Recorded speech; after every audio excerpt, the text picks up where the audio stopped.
Good morning. I'd like to just start out by thanking those folks that are local from Toronto for a wonderful series.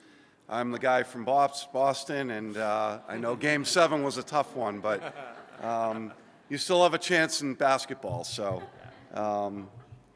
great city. I haven't been here to Toronto in about 25 or 30 years. My mom grew up here, moved out in about 1954, and comes back all the time. So I have family here, and it's a wonderful experience to come to this city. And honestly, it looks a lot different than it did last time I was here. So thanks for having us.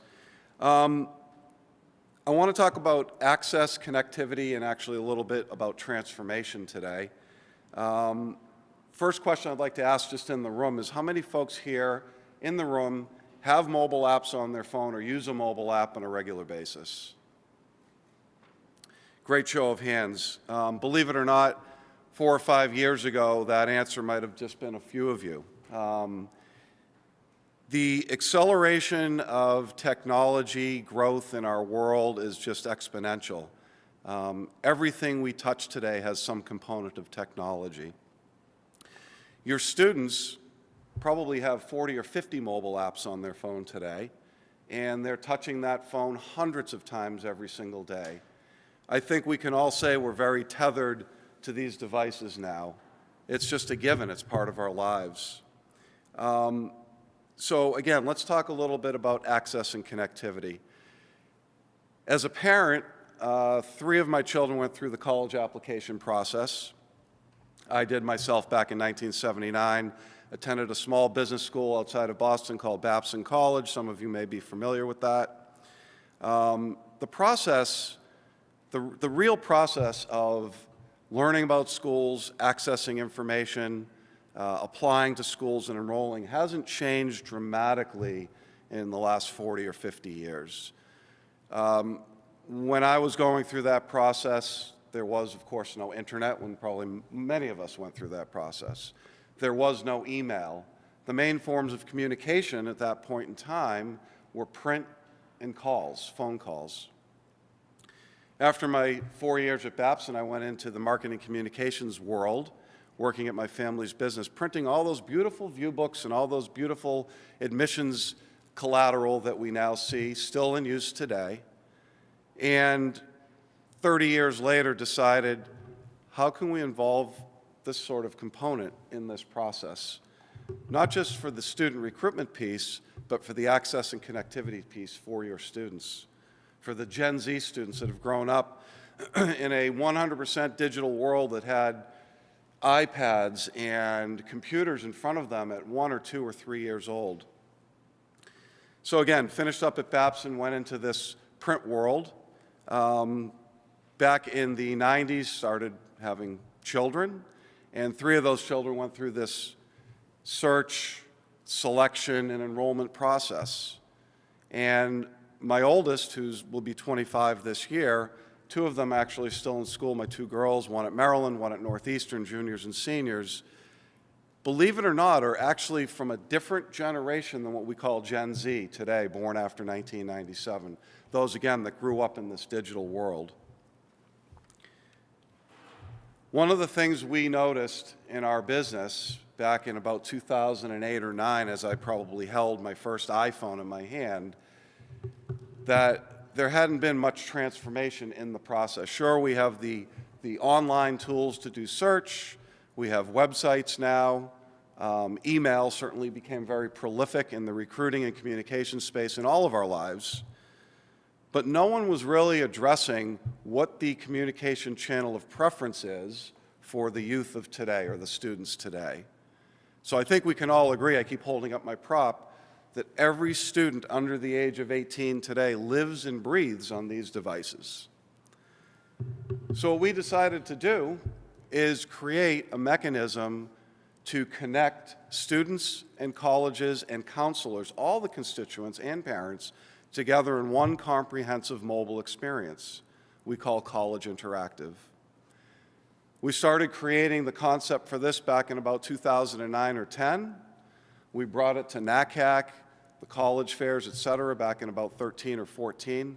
And since then, we have students in 37,000 high schools across the globe, hundreds of thousands, connecting with dozens and dozens of college partners. So we're really here today to represent and support Prep Skills as one of the premier sources for ACT and SAT prep and so forth, and also to be able to tell you at our table about a product we've created for high school counselors to streamline and automate your process, provide connectivity to your students, ways to monitor them through the process, and directly connect them with college opportunities. So really what we've created is access to higher education for all.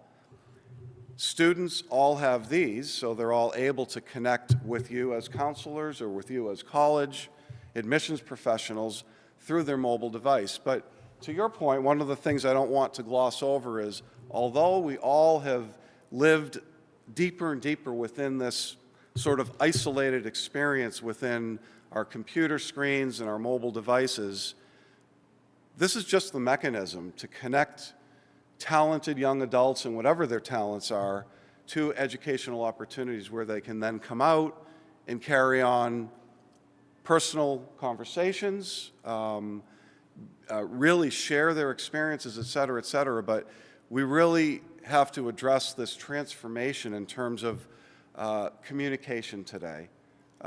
I imagine in about 3 or 4 years, and again, counterintuitive coming out of that print space years ago before we started down this path, things like printed communication and email will really go away.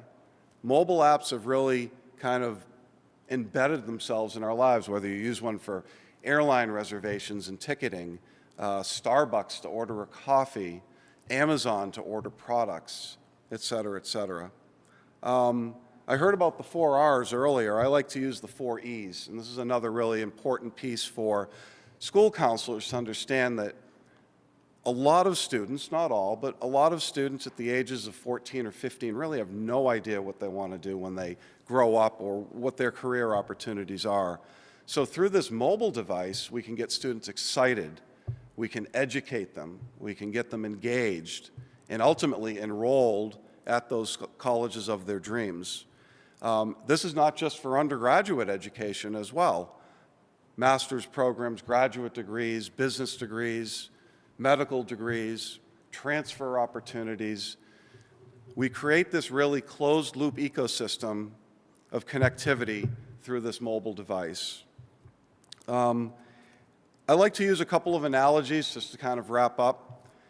We all use Expedia, we all use TripAdvisor, we all use tools online to connect to different products and services. Imagine for your students and for school counselors and for college admissions professionals an Expedia-like experience baked into one mobile app. With every college in the U.S., and we'll be expanding into the international space as well for educational opportunities here in Canada and abroad. But imagine this one Expedia-like experience with search capabilities, all the resources you can imagine, and really the most important thing is the communications tools that we can build right into a mobile experience. So again, access for all. I'm actually going to talk about a couple of other personal experiences. So I mentioned Babson College. One of my co-founders with me ran the MBA admissions process at Babson for 15 years. His daughter just went through the experience of search, selection, enrollment to RIT in Rochester just last year. As an enrollment professional with 25 years under his belt, he stumbled through the process. I think as parents, and plenty of you in this room I'm sure have gone through the process as well, it's daunting, it's overwhelming, and if we can create tools that can provide accessibility, streamline the process, really put everything in one place that's easily accessible, we can really improve student outcomes across the board. We can provide accessibility to higher ed. As an example, a student here in Toronto might not know about a school in Ohio in the United States or in Copenhagen or wherever it may be, but we can create a very small, what's the word I'm looking for? A very smaller, I'm trying to think of like how to bring the globe into a very accessible community experience all through the app. So I use the example of Expedia. The other analogy we like to use a lot is Uber. I think most of us in this room have used Uber or used them on a regular basis. This mechanism can act just like Uber does, to really allow students, parents, counselors, and colleges all to be connected, all constituents. Once again, I like to just think about this as a transformation. We talk about communication preference management in the marketing world. Mobile is one of those channels that we all use. We might not use it all the time. We might use blended experiences. As older adults, we might use email. We might go on the web, et cetera, et cetera. But our students are really 100% mobile. So look forward to talking with any of you here and tell you more about our high school platform that we have, as well as our college recruiting system. Thank you.